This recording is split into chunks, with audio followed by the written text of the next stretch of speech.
Dylon the Dragon and the Playground Ride. Dylon the young blue dragon lived deep in the Rockstone Mountains of Scotland. Every day, the playful young dragon woke up early in the morning and flew all around the mountains and valleys looking for something to do. When he was hungry, he would go home to his cave where Mummy Dragon would have hot soup ready for his dinner. Wash your wings and get ready for tea. I've made your favorite today, darling. Pea and toad soup, said Mummy Dragon. Dylon sighed. Thank you, Mum, he said sadly. Whatever is the matter, son? Every day you come back home happily for your tea, but today you look so sad, inquired Mummy Dragon.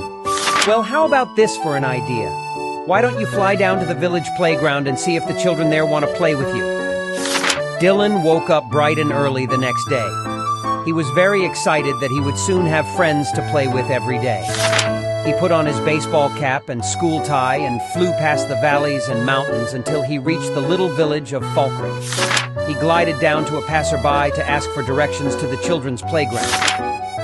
That way, pointed the quivering man.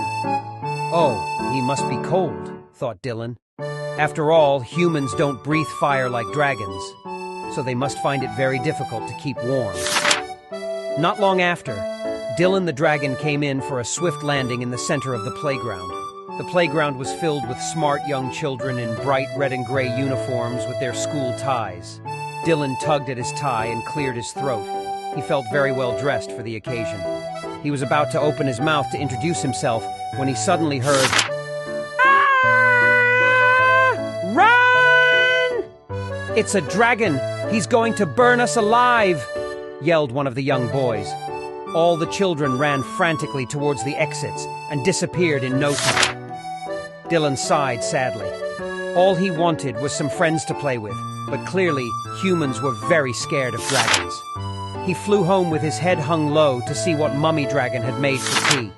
The next day, Dylon decided to try and make friends with the children in the playground again. He tucked his white handkerchief in his left gill and scooped up a large branch lying on the floor. He made it into a white surrender flag. He crossed his claws and hoped the children would give him another chance. Down he flew again into the center of the playground with his white surrender flag clenched in his jaw. "I just want to play and be friends," he said softly. "But how will you play with us?" shouted one of the girls. "You're too big for our swings and slides. You won't fit in our roundabout." "Well, why don't I take you all for a ride to the valleys and the mountains of Rockstone?" "Yay!" squealed all the children at once. They climbed onto Dylon's back and off the children went on a very exciting flight.